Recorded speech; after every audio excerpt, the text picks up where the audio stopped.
Thank you so much for joining Coffee Conversations with Forge Breast Cancer Survivor Center. Very excited about today's coffee conversation. It's with the familiar Forge friend and face, Jessica Gardner.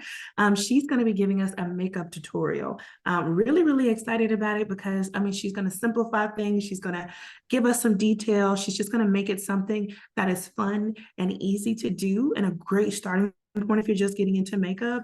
TikTok can make this a very complex thing to understand. So we're very glad that Jessica's here today to just give us some tips and a guide.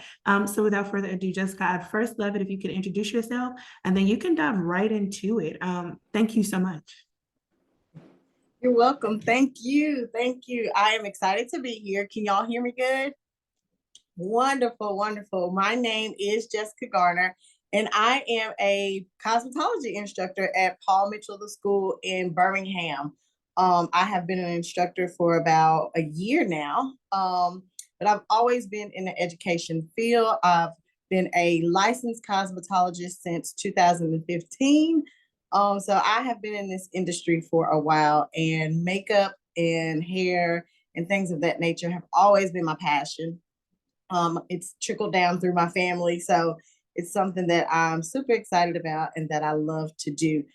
So I will get into what we're going to do today. I know a lot of people have questions about how to do makeup, what to use, what things are safe when you're going through chemo treatments or things of that nature, or even if you're a survivor and you want to know just what to do to enhance your look if you've had hair loss or anything like that, because hair loss does occur on your face as well during some of those treatments.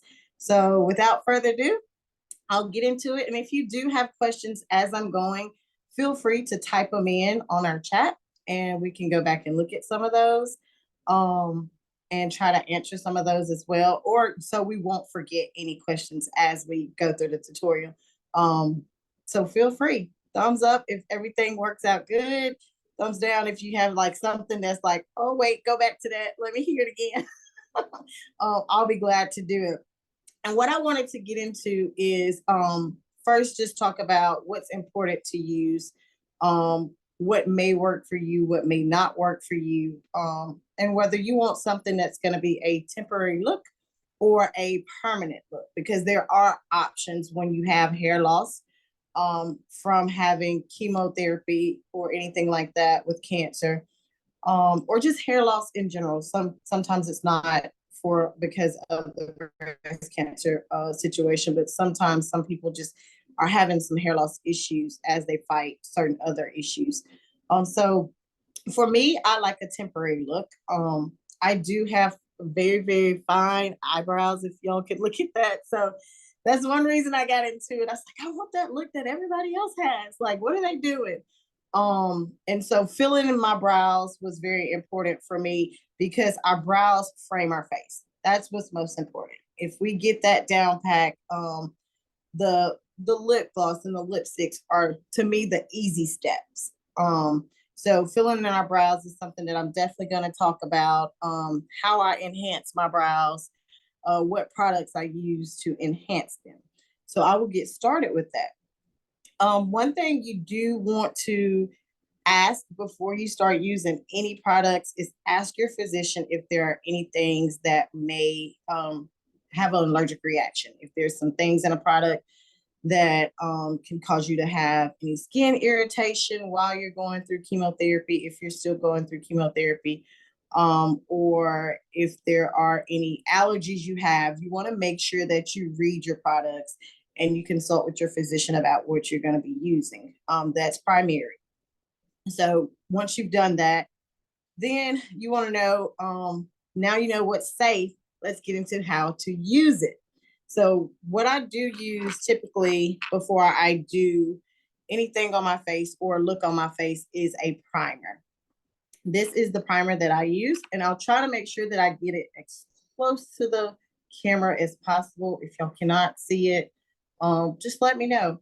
I use a primer. I do have a variety of primers because there are a variety of skin types. You have oily skin, you have dry skin, and you have, some people have a combination. You can have a little bit of oily and a little bit of dry, and especially in your T-zones, which is this area here and across your forehead. So you want to make sure that you have a product that works best for your skin type. For me, I like something more matted, and this is a matted product by Wet n Wild, and it's a face primer that I use. Comes in this small tube and comes out white, and I'm gonna go ahead and put some on. Comes out white, almost looks like a glue or a paste, but it's not sticky. It gives me like a drying effect, and I just rub it on my cheeks, around my mouth, in my T-zone where I get oily the most. I do not rub it on my brows, if you notice that. I do rub it like under my eyes. If you get it in your eyes, it's not gonna burn or anything like that. But I do rub it around my eyes, almost like I would do with a moisturizer. Some of you may want to typically use a moisturizer before you use a primer, especially if you dry really quickly. So I do that. I go ahead and prime around my face. And what priming does, a lot of people are maybe wondering, priming sets your makeup. This primer is made to be a very lightweight formula. It's going to control some shine and achieve a matted look so that you don't look really, really oily throughout the day as you're going. I typically have that issue. By the end of the day, I may look like I poured a little grease on my face if I don't use a primer, and then that causes my makeup to kind of melt as well. So priming is gonna set my face, and I want to make sure I put it on with a clean face, that I've cleansed my face before I prime, so that the primer actually seeps into my pores, and it's gonna fill my pores as well, so that once I put on my concealer or my foundation, then it's not going to be trying to soak up the concealer and the foundation into my pores, and I lose the look that I'm going for. So that's important when you first put on your makeup, is that you use a primer. And you can use the brand that's best for you. They make a matted primer, as I said before, and they make primers for oily skin and normal to dry skin. So once I prime, I like to start off with drawing in my brows first, because I feel like it's the most enhancing part of my look. And I'm going to try to do a very natural look. What I use, and I have a few options that I'll show y'all, but I typically outline my eyebrows with a brow pencil. And the brand that I use is LA Colors. It's a brand that's typically found in a drugstore. You can also use MAC. MAC is also a brand that I like to use as well. But I found out that LA Colors is a very soft pencil, but it doesn't rub off easily for me. So when I apply it, it's very gentle, it's very soft, and it's not too dark. It's not too dark. I don't lose any brows as I'm doing it, and it gives me a really good outline. So I'm gonna go ahead and outline. And I'll get a little bit closer. If y'all cannot see, just say, come on in, just so I can see a little bit. And I got on like 1,000 lights, so I hope my lighting is good for you as well. But what I typically do is I follow the shape that I already have. I know some of you may go get your brows waxed or threaded, or you may shave them with a razor. That is typically fine to go ahead and do that, so you have a shape that you're used to, and that's a clean look, so that when you draw in your brows or you draw the outline to fill them in, you already have a guide. The guide is really important, and a lot of people get lost in that step because they don't have a guide. So I would encourage you, if it's something that's safe, make sure you ask your physician to make sure that the wax or any type of product you use on your face for your brows is safe before you perform the service. And once you have that confirmation that it's safe, go ahead and get them done, and then you have an outline for your guide. So I'm just going to outline mine. I typically go up and I stop at the brow bone right here, and that's going to be my bottom line. And then I'm going to go across here and stop at that same point, and that's going to be my top line. And then Mine arch down, so I'm just gonna draw a straight line in the middle of the brows that I already have. And I'll go ahead and demonstrate that.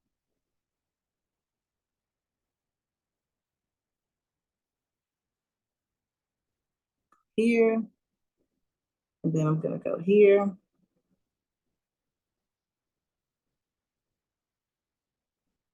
And that's my stopping point there. So you can already see that I'm developing a shape to my brows once I do that. And once I get those points, I stop at that brow bone, which is gonna be that little stopping point where I can guide myself to stop here, which is gonna be right below my temple line.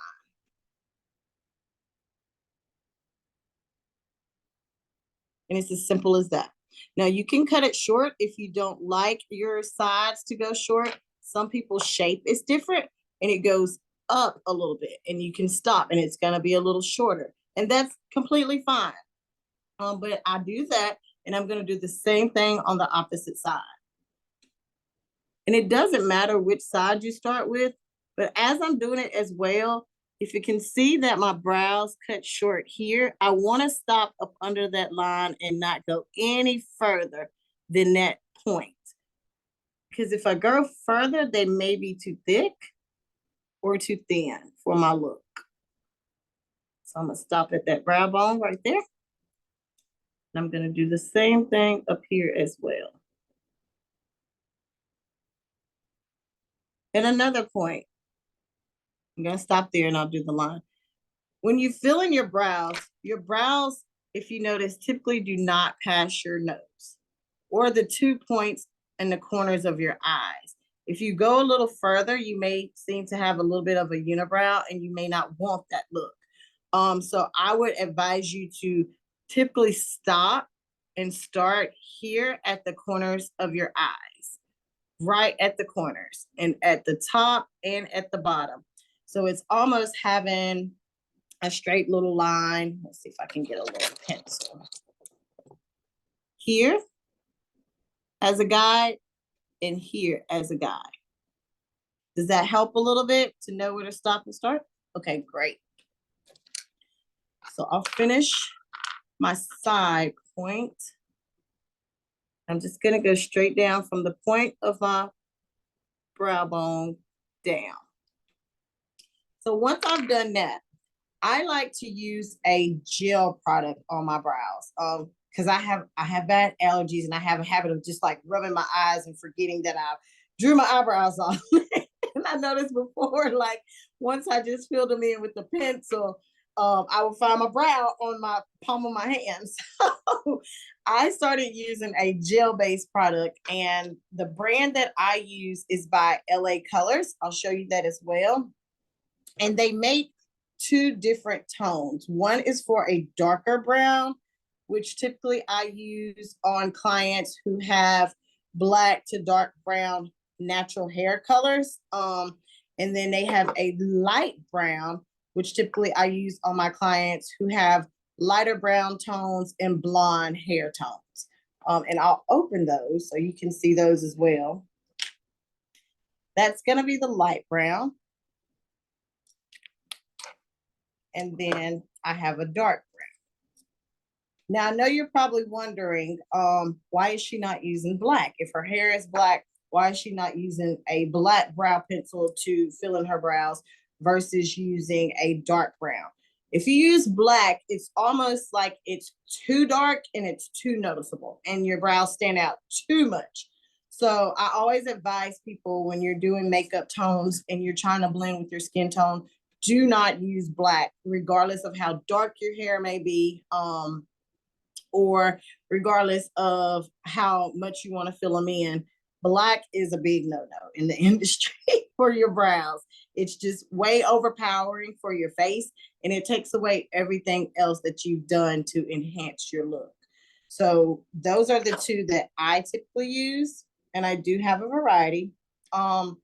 Because some people, I noticed my clients that have blonde hair in the summertime, sometimes their blonde brows get a little brighter in the summertime. So they want to use a lighter product instead of a darker product. And if they have like highlights and lowlights, I go with what's typically the most visible. If their low lights are a little darker and their hair looks like a darker brown, a darker blonde, then I go with a darker color. If their hair looks a lot lighter, or I think it's gonna lighten up in the summertime, then I go with a lighter gel. So you can also use a lighter eyelining pencil. And this one is also by LA Colors as well. And this type of eyeliner pencil comes with a brush, and I'm about to demonstrate what you need this brow brush for when you're enhancing your brows. So there is a variety of shades. You have the darker brown and the lighter brown. And they make a little bit lighter if you feel like your brows are lighter than the brown that you see I have here. So know there's options out there as well. So what I talked about before, the brow brush. When I use my gel, I need a brow brush. You can have show you the one I have. A makeup brow brush, which has the dipping in where you can get the gel out and brush the gel in, or you can typically use something disposable if you want to have clean products every time you do your makeup. And this is what I use on my clients as well. And you have disposable brushes, which are just little mascara wands you can use to brush in your brows as well. I typically dip with the bottom end to get the product out, or dip in with the brush and get the product out, and I only blend it in, and then you can dispose of it. This is something that would probably be extremely healthy for a client that's going through chemo and you're avoiding all types of bacteria or germs that may go in contact with your face. And when you dip it in, you want to make sure that you don't double dip if you're sharing the product with someone else. And if it's just your product and you're using it on yourself, you're welcome to use your product and dip as many times as you would like. But since this is a product that I do typically use with my clients, I'm gonna not double dip. So I've got 2 brushes and some extra disposables. So you want to get just a little bit of your gel out to fill in the remainder part of your brows. So for mine, I'll show you what I have so far. If y'all can see that. And then I'm gonna dab a little bit of the gel here in the center and across on the other side. And I've done it so many times, I kind of know how much gel I typically use. And it's just a small amount on my brush, if y'all can see. See if I can get it in there without being too blurry. So I'm gonna brush that in, and it's like coloring in the lines. You wanna stay in the lines so that you don't lose any product and you don't mess up your shape. And I don't wanna go past that point by my nose. And then I'm gonna take it all the way down to the bone and put a little on the line that I created at the end. So you have that filled look.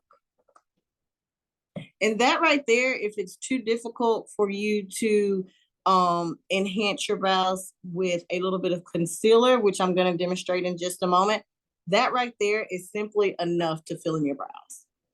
And you may not have to do the extra steps that you typically see on TikTok or anything like that. But if you do it like that, I do suggest that you take a little bit of pressing powder and you brush it over the sides and just a little bit, like maybe a 1/4 of an inch of the brow, so that it looks faded and the brow looks more natural. Does that help? Okay, so I'm gonna do the same thing on the other side as well. Gonna brush in that gel, trying not to go past that eye point. And I'm gonna smooth it out.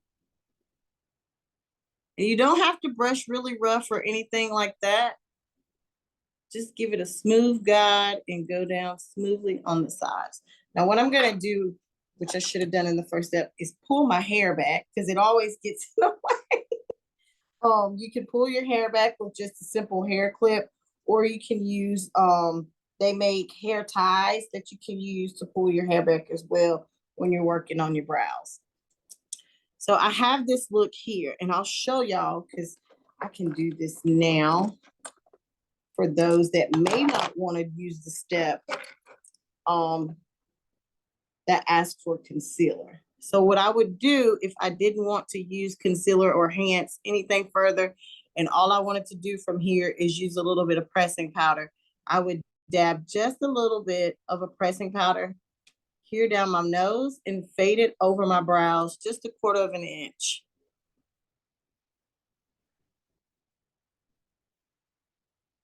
There, over my forehead, just barely pressing it, not rubbing too much because you don't want to rub the gel away before it fully dries. And that's the look that I would get without using concealer. Now, if I want a more polished look and I want to enhance the color under my eye, or if I was gonna apply a eyeshadow as well, I would use my step with the concealer. And the brand that I use in concealer is gonna be the LA Girl Pro Concealer. It's a very popular concealer that is out right now. You can get it at any typical beauty supply store. I know some CVS stores carry it as well, and you can order it online. So this is one of my favorite. It gives full coverage to me, and it's a very long-lasting product. I typically do not use a foundation because I don't like too much on my face. I like a covered look, but not too heavy, and not something that'll melt away. So I just use a concealer. On some of my clients, they do like to use a foundation. I use a foundation, and then I use a concealer to do contouring and blending. And I'm gonna do a little bit of contouring around my eyebrows just to enhance them and give a more polished look. So I will demonstrate that. If you have any questions, feel free to ask them in the chat as well if you want to know anything as I'm going. So I apply a little bit of that product to a brush. The type of brush you want to use for this concealer when you're working around your brows is going to be a flat shaped brush, very flat, with either a square or rounded tip shape. So I only use a little bit when I first start, and I apply it to my lid like this and under my eyes.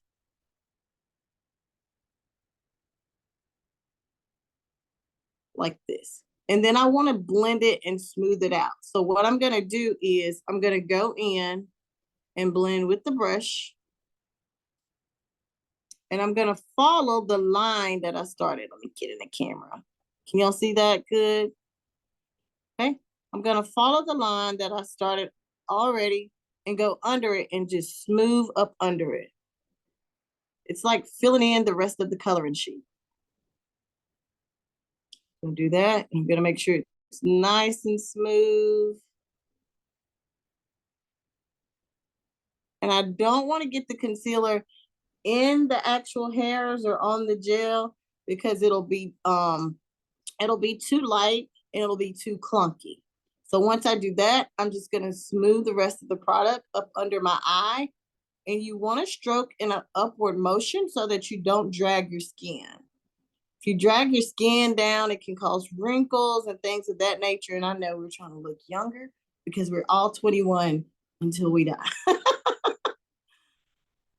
I'm going to lift it up. And what I'm going to do to blend this is use what I call a blending sponge. It's typically just a little squishy sponge. Yes, so Miss Rhonda made a comment as well that tinted moisturizers are good to use as well. They are. You could use a tinted moisturizer to blend out some of your redness that you may have if you want to have coverage for your redness. They also make tinted primers as well, and I forgot to mention that. So if you wanted to prime your face but not have to apply a concealer that's going to tone out some of your redness, or if you have a more olive tone, then you can use a tinted primer, and they come in green, and some of the primers come in maybe a light red base. So you can use those as well. But I just basically use a matted primer that's going to come out, as you see, not too ashy or not too white. It just comes out and it sits on my face and it's not sticky at all. I don't have a sticky tint. It just gives me that dry look versus that oily look. So back to my little squishy sponge friend here. This is gonna be your lifesaver for blending. Before I use my sponge, I typically wet it, or it's already wet from me washing it out to wash the makeup out that I've used previously, so that it does not soak up the product that I've applied here. Because if I have a dry sponge, it's gonna soak it up really fast and I'm losing my product. So you wanna use a wet sponge. And you can buy sponges like this at your drugstores. They have them just about everywhere now. You can find your sponges, Walmart, sometimes your grocery stores, on your makeup aisle in your grocery stores. You can definitely find them on Amazon and online at different makeup companies. But what I do with my sponge is I blend that product in around my eye. And I keep that circular motion without squishing it onto my brows. And if I feel like I want a little more coverage, I just add a little bit more product.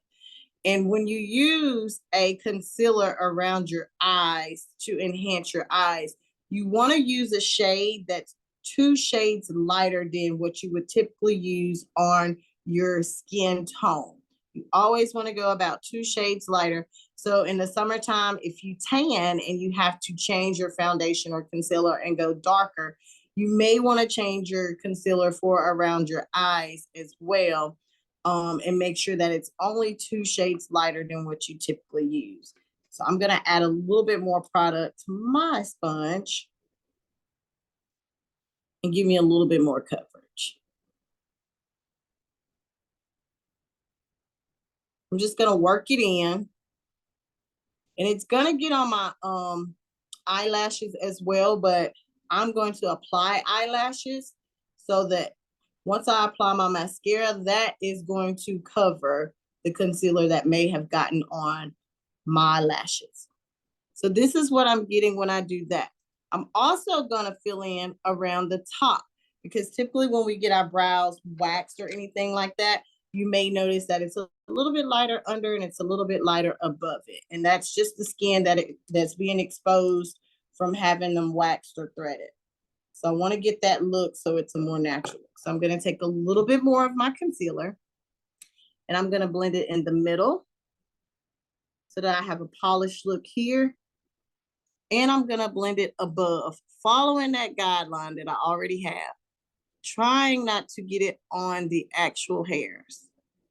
And if you do, it's totally fine. You can just take your brush, your brow brush, and wipe it away. I'm going to do a little bit more, and I'm going to fill in this other side as well. So we can go ahead and get that done. I'm going to go down and across all the way up. And I'm going to fill in my curve, trying not to get it on the hairs.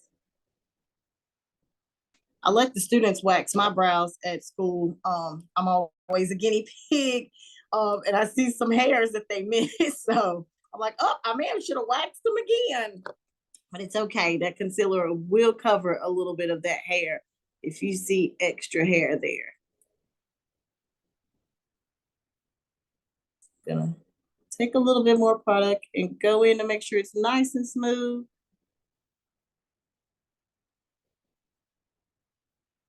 And go down, gonna pat it in. You don't have to be aggressive with it. You can just pat it in to get that product where you want it. And you don't want to put it on your nose because you want your nose to be your natural color. You're only enhancing up under your eyes where we get a little dark sometimes from lack of sleep as a woman. So you only want to put that product, that concealer, up under your eyes and stay out of the T-zone part that's right here in your nose. You can apply it here, and then you can apply it above here, but stay out of this bottom T-zone part of your nose. Smooth it in some more, and I'm gonna do the top part as well. And just take it over and smooth it down, connecting the sides like that. Connecting the dots.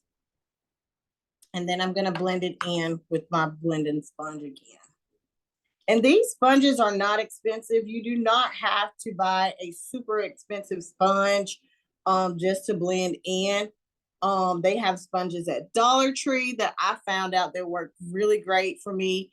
And when I'm cleaning them, I typically use a product like Dawn dish detergent and give it a good squeeze and a wash and let it air dry out. And then I'll wet it the next day once I need it. So you're gonna just typically pat it in and pat the top as well, just to blend it out.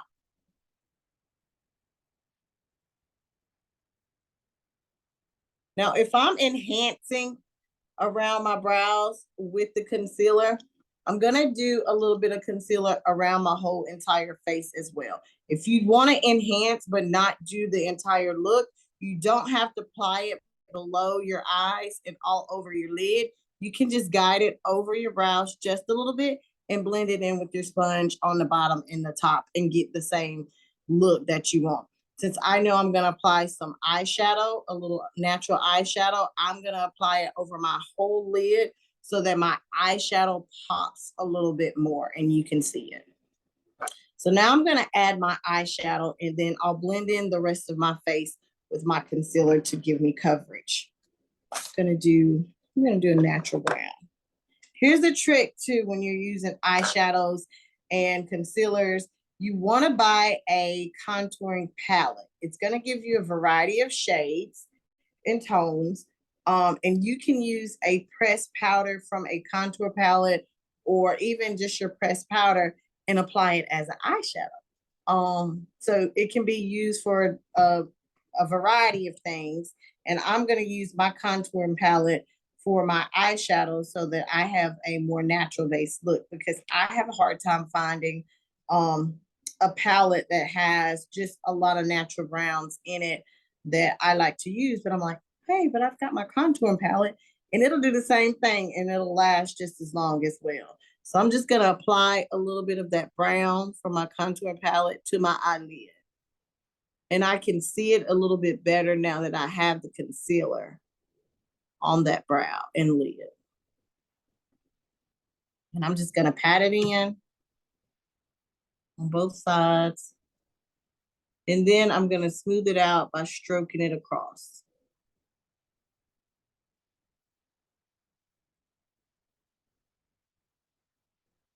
And that's all I want.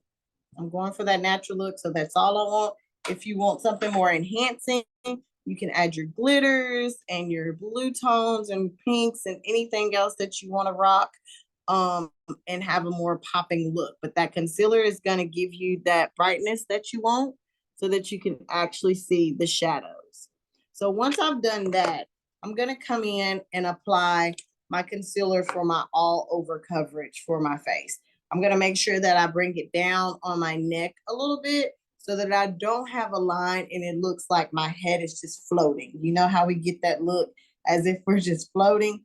You want to make sure you bring it down to your neck just a little bit to blend it in and close to your earlobes so that you don't look like you're floating. And what I use, you may have to mix a few foundations or tones, but how I select my tone when I am in the store is I typically look at the veins in my arms. And I know people are like, what? Look at the veins in your arms for your skin tone? But you actually can. If you have more green veins that you can see or blue tones, you're going to be in a warmer skin tone. So you're going to want a product that has a more warm base. It's not a cool tone. It's not too light, because if it is, it's going to make you look more washed out. If you have more red veins in your arms that you can see, you're going to want to use something that is cooler, because that means you have a more warm flesh tone and you may not want to look as warm and as bright. So you're going to use something that has a more warm base to, a more cool base to it, which are going to be like your olive tones and things like that. And some of the products that you purchase, it will say warm or cool, or when you see them labeled in the store, when you purchase them, if you go to like a store like MAC, you can say, hey, can I get something that has a more warm or cool base? And they will know exactly what to give you. So mine has a more, I think I've got some green veins that I can see. So I use a cool and warm base. I mix them. So I use two, and I'm gonna mix them now on my sponge. And I'll show y'all about how much product I typically use. So the veins in my arms look a little bit more green.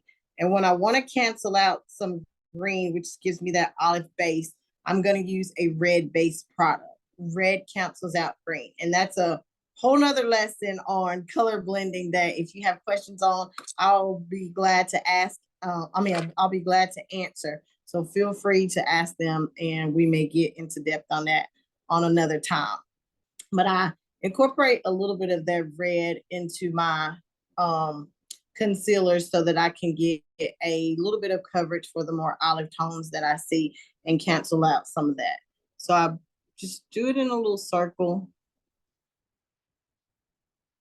to blend it together on my cheek first. And then, like I said, I just gently press it, and I press it over my nose. And some people just take the product straight out of the bottle and stroke it on their face. If it's something you're using on yourself, you can definitely do that. But I typically use some of my products on my clients, so I make sure that I use it in a safe way so that it can be used on a variety of clients. But I'm just gonna tap it in around my mouth as well, upwards towards my cheeks. And then I'm going to do what I call the trick of blending my brows. Before I showed you, you could just use the pressed powder. I'm going to take a little bit of this concealer that I have and just press it over my brows to get a more blended look, a natural look to my brows. And I don't have that harsh line that a lot of people don't like or they see. It looks like a more natural brow. And not a completely drawn on brow. And I'll press it a little bit more. And I do see where I got a little concealer on my brow. So I'll show you how I just kind of blend that in with that brush. Now I have a more natural enhanced look. That look okay to y'all? Okay. Thank you for the thumbs up, Miss Beth. So I'll keep blending here and blending over. And then I'm just going to blend everything in all the way down and make sure that I don't press it over my actual brows. Bring it down to my neck. If you have on a lower cut shirt like I have now, you can always bring it down a little bit further so that everything blends. If you wear like a turtleneck or something in the wintertime, you just want to stop typically where your turtleneck is going to be so that you don't get it on your shirt. Just going to blend it all the way around in my corners as well. I'm going to blend a little bit under my eyes. So if I feel like the color that I chose is too bright, it's going to tone it down just a little bit. Make sure it's over my face. So this right here for me, if I'm in a rush, is just enough. I'll add like a lipstick or lip gloss, and I'll pop on a little bit of mascara. And it's just enough for me to feel like, okay, I look like I'm alive today. I don't look asleep. And it's basic. It's very basic. And all I used to get this look was the gel. I'll show you just for this look. The gel, I use the pencil. I'll show the contour palette. And my contour palette is by Ruby Kisses, but there's a variety of brands of contour palettes out there as well that you can research if you have a brand that you already like. I like this brand. It's inexpensive. It's something that I can purchase all the time without spending a ton of money on a product. So I have this, and then my concealers. I have my lighter concealer that I use under my eyes and my two concealers that I use to get my tone. So that's not a lot of product. Your gel is going to cost you about $3. My eyeliner pencils, they come in a pack of 2. I can find them for $1 to $2.75, y'all. So that's going to be inexpensive as well. And my contour palette, I only pay $7 for that. And then like if you get a pencil that has a brush in it, you already have a brush if you get this one, or you can get the pencil that has 2. The disposable brushes, the mascara wands to blend in, they typically are going to cost about $1.99. And then what else? A lip gloss. It's going to be inexpensive, depending on what you use. You can even use something as simple as a chapstick if you don't want to have too much color on your look. And a mascara. A mascara. It's going to be totally up to you the type of mascara you want to use. I typically pay about $3 to $10 for a tube of mascara, because realistically your mascara is supposed to be disposed of once a month. And I don't like to use anything too expensive and pay $30 for a mascara that I know I'm not going to use up within a month. So I get just an inexpensive mascara. I pay about $3 for this. This brand is also by LA Colors. And you can find that at your typical Walmarts and drugstores, and online even at Walmart if you don't want to go into Walmart. So that's a basic look without my lashes, without any mascara. But if I did want to enhance it a little bit more and add some more things like blush and highlighters, I'll show you what to do with that. So let's go into lashes. Do we have any questions we want to type in or maybe ask while we are at this step? I have one quick question while we're at this, Okay. because I know you were saying about the highlighter, how like, well, for the concealer, you want to do 2 shades lighter than your actual skin tone. So I know that you were saying like, if like I'm the same, I have green veins. So I need to have like the red of the other concealer. And then what was the one, you had another one and it was brown. How would you know what to couple it with, right? So if we have like red that cancels out green, how do I know what color to couple it with to get that even tone that I need? Okay, so if you do see the more green veins on our color wheel, when we talk about a color wheel, and it gets into basic science too about the color wheel, but you have certain colors that cancel out the other. Red is gonna cancel out green, and then what's another one that's typically on? Our vein colors are typically either going to be red or green. Some people may see a blue. If you have something like blue, an orange base concealer is going to cancel out that tone.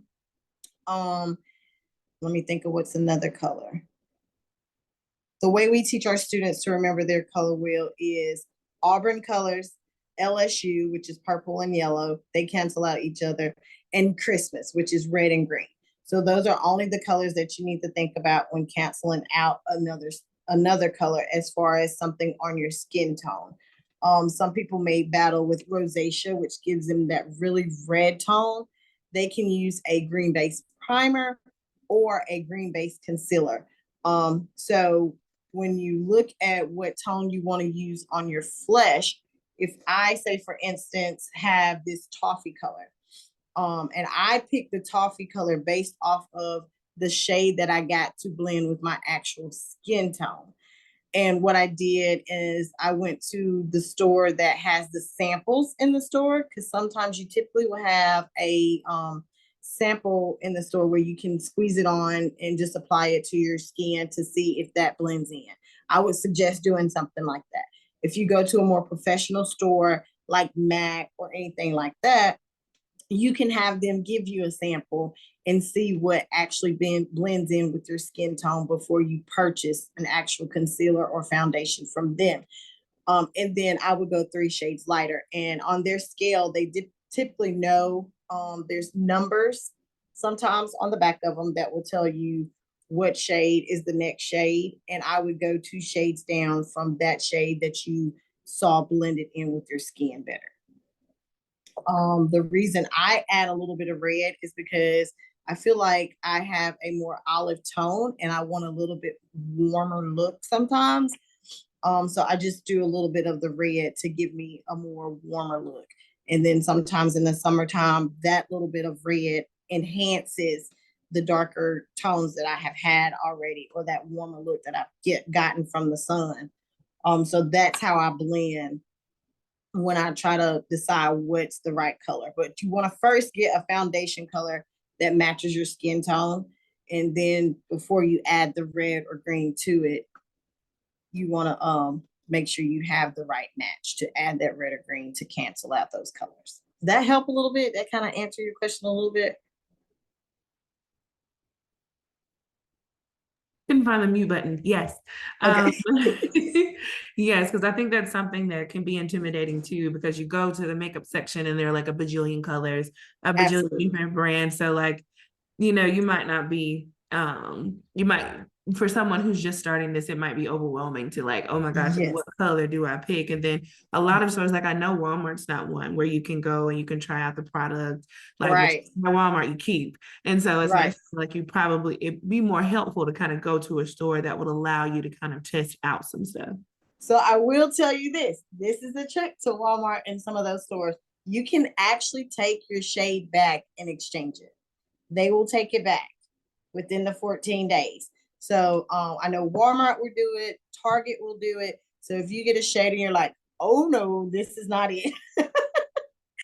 You pay typically $10 to $15 for a concealer or a shade at Walmart, something with Maybelline or something like that. They will take it back and allow you to exchange it to try another color. So that's a good thing. But I also tell people if they see a shade that they like and there's a lighter or darker shade beside it, buy those shades as well. Only with your foundation and concealers, because like I said before, in the summertime, you're going to get darker if you tan a little bit more. And then in the wintertime, you're going to be a little bit lighter. So you may even get lighter from what you've typically been using, but now you have those two products. And the expiration date does not start until you break the seal on that product. So you can always use that lighter product if you need it in the wintertime. You've already purchased it, or you can always use that darker product in the summertime. And then you may blend it and actually get a shade that you like, because you may be in between all three of those shades. So I would do that. But like I said before, the products that I use, the LA Colors Pro Concealer, and also Ruby Kisses has similar concealers as well. Most of the time, if you see the little setup in the store, it's gonna have a tester. And I would say definitely ask the person at the register if you could test that product out before you purchase it. So that's what I love about those products, is that I have a tester. And if you go to MAC as well, MAC will give you samples. You can always ask for a sample product and do 2 or 3 shades, because if you use the light in a drugstore, typically it's not going to be directly on your face, or it's not going to give you that natural look from natural sunlight outside. So if you ask for a tester or a sample from those major makeup companies in a mall or something like that, you could take that product outside and test it on your skin to see what actually looks like a perfect match. So that's another way you can find your perfect match if you get a more expensive product that you typically would buy. Does that help everybody a little bit? Thumbs up, thumbs down. Okay. So there are tricks and trades once you purchase these things, because it can be overwhelming. Just with this basic look right here, I would say you may spend about $25 if you have not purchased anything at all. With some of the products that I'm using, you could typically spend $25. And this is just your basics. And you can even incorporate a lipstick with that $25. But I know some women already have a few products, so they won't have to go to the store and buy as many products all at one time, because it can be overwhelming if you try to go out and buy every single thing you saw on a tutorial all at once, and you're going, oh my gosh, this is way too much. But I would go with the basics first, and that's like what I call your starter kit. Just something to give you coverage, something to do your brows, enhance your lashes, and give you some moisture or shine to your lips, just to enhance slightly.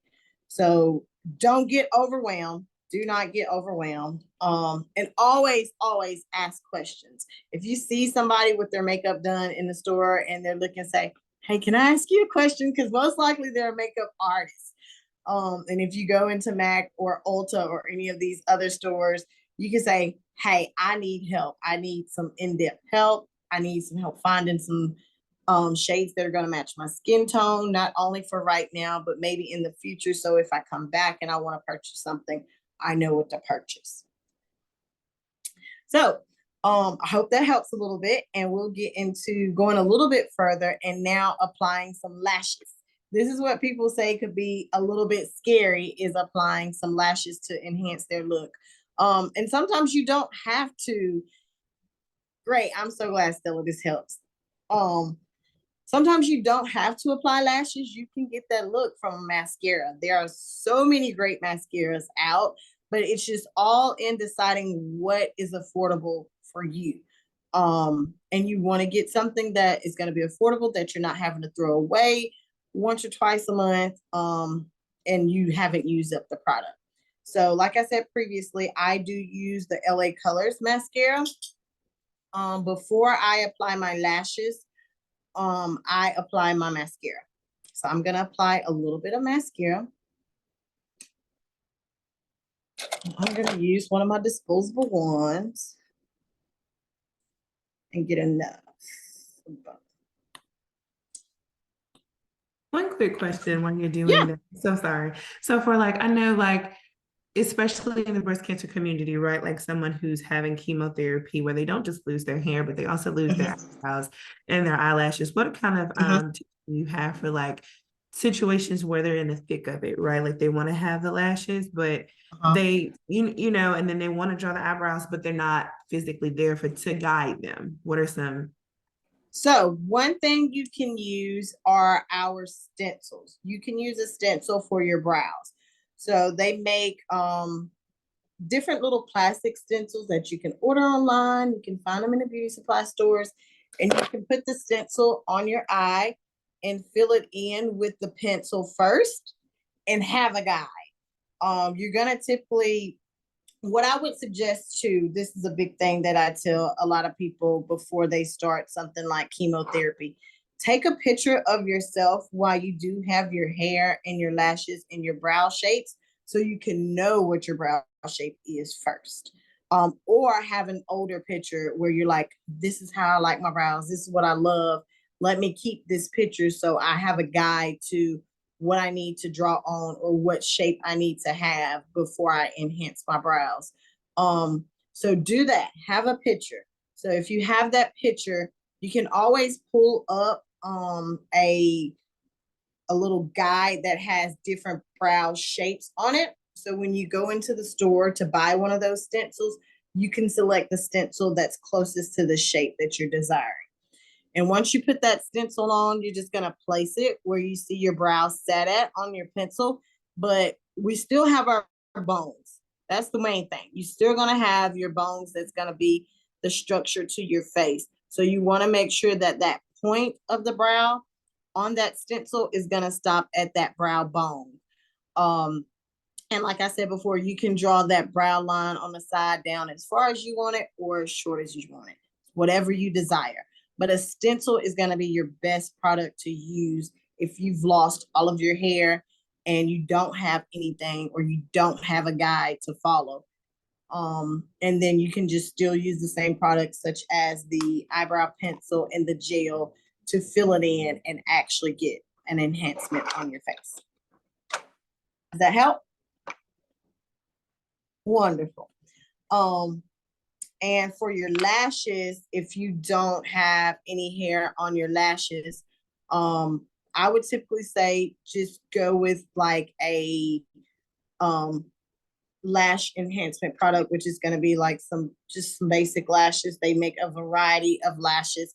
I would start off with a more natural eyelash than something heavy, because you don't want your eyelid to be too heavy if you don't have anything there that gives it a little bit of extra weight. So if you don't have anything there, you don't have to worry about using a mascara. You can just jump right into applying your lashes. And what you want to use to apply your lashes, you want to have a pair of tweezers that are going to help be your guide.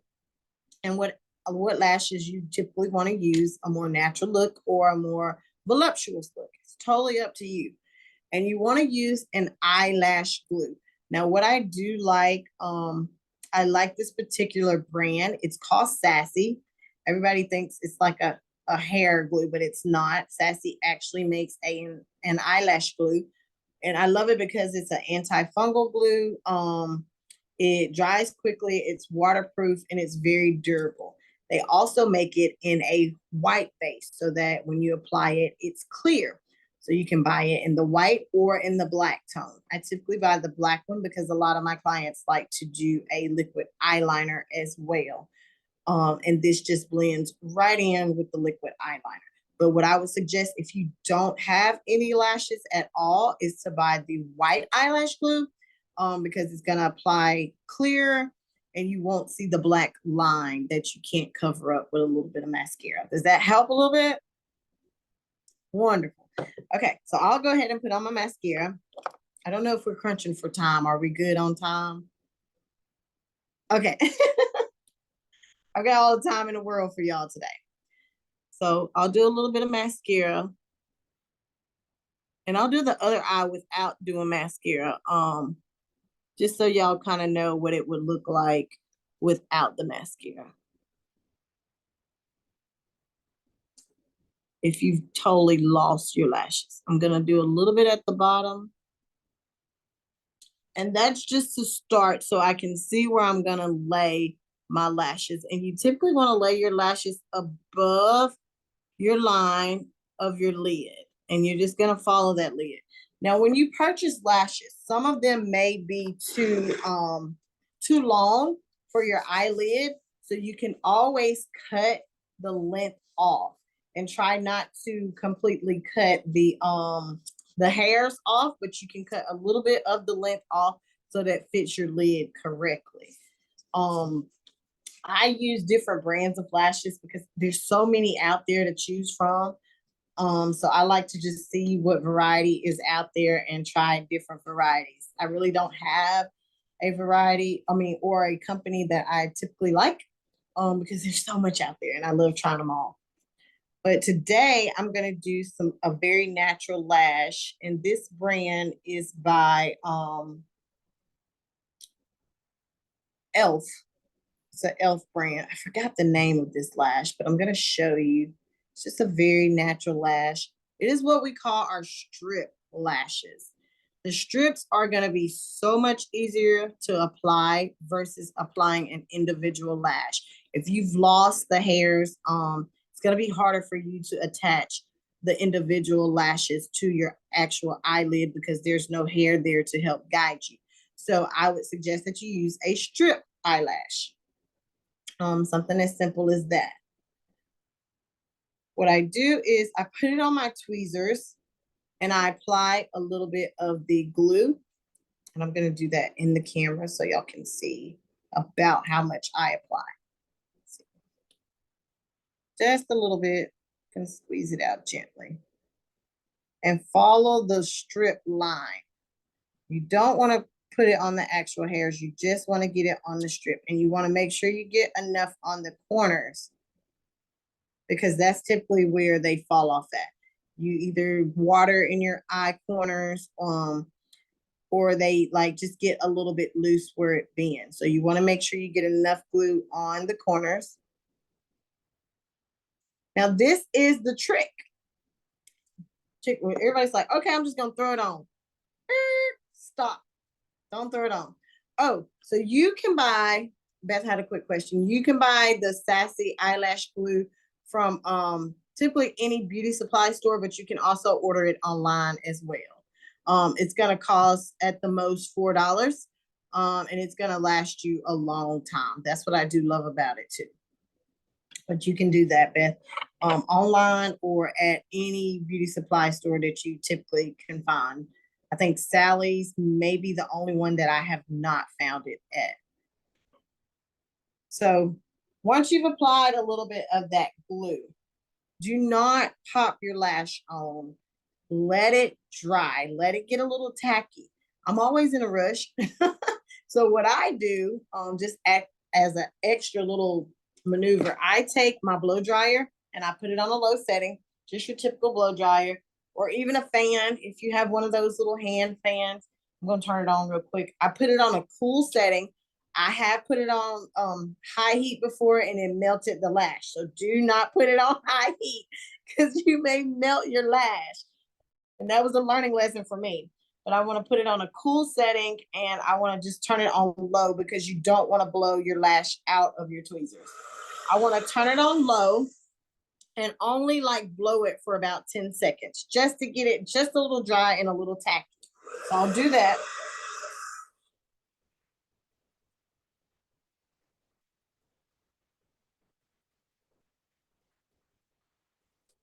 And what I like about the black glue, and you can see this with the white sassy glue as well, it starts to change colors.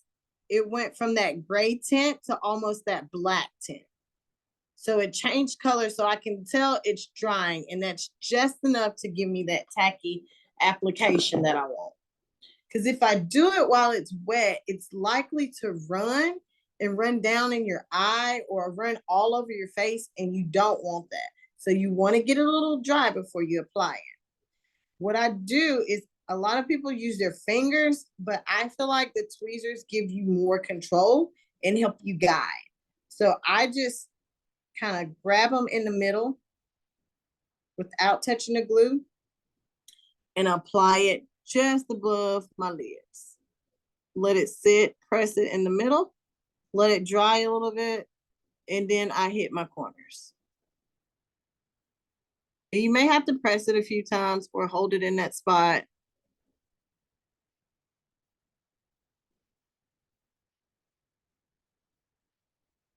I'm gonna have to hold this one a little bit longer. And I'm a blinker. I used to not be a blinker, but now I'm like, it's like, am I getting old? My eyes getting old.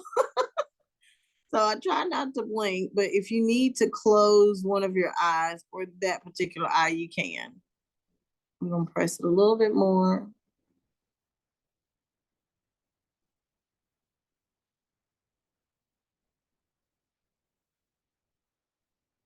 Just a little bit more. Press my middle, press my corners. And then you have your lash. Now, if you see your corners are coming up a little bit, sometimes mine do, because I've started blinking and I've started like watering lately. You can always take a little bit of the glue and add it to the tip of your tweezers and apply it where you need it to make that lash stay. And then just wipe it off so that your tweezers don't stick together when you're ready to use them again.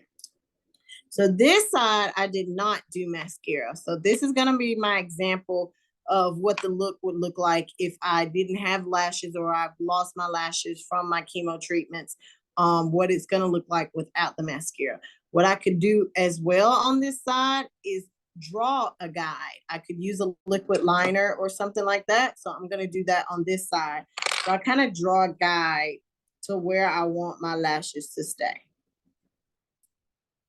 Just gonna use a little bit of the liner. And my lashes are really, really thin and fine. So it's almost like I don't have any. So I draw a little bit of a guide. Typically, I use a liner to help me see where I need to place it. But before I put on that lash, I definitely want to make sure that this liner dries or I'll have that wetness, and that wetness can cause sometimes the running and things like that. If you're in a rush and you're on a time crunch, your blow dryer is your friend again. You can take that blow dryer and put it on that cool setting again and dry that line. And I'm going to do that really quick.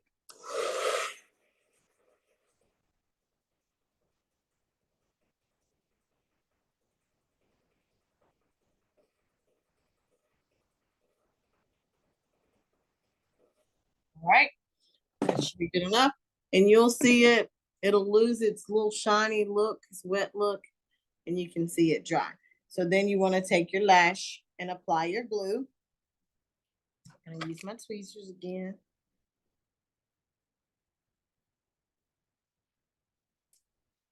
apply a little bit of that glue. Start with my corners first, and then I go all the way across. Make sure I get my corners good. And remember, you want it tacky, so you want to dry it. Dry that one as well.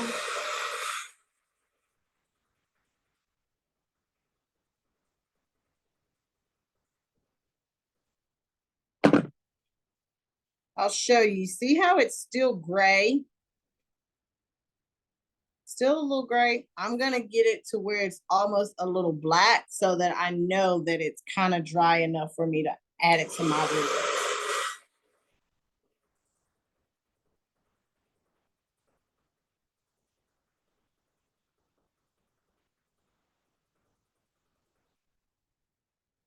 Now that I see that it's a little black, I'm gonna apply it. And if you apply too much glue, you can always take a little tissue and just dab it off of the lash just to get some of the little bit of excess glue off of it that you may not want on there, so that it does not run down your lid and you're not watering and you're not blinking and all of that, and you have a whole situation where you got to start over. So I always tell people, just if you got a little bit too much, you can either dab it with your fingers like that and just wipe it off onto a paper towel, or just dab it straight onto the paper towel and get a little bit of the extra off. So I'll apply this one. And I'm using that liner that I had to be my guide on where I want to sit it at. And I'll let it get a little tacky in that section and then push it down on my corners. And sometimes you may have to hold it and press it on another section to stay.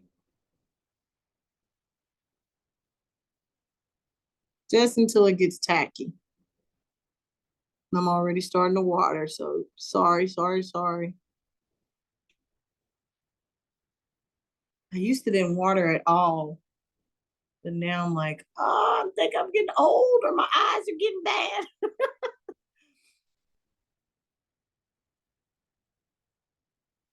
And you just want to let it dry, and then you can push it up.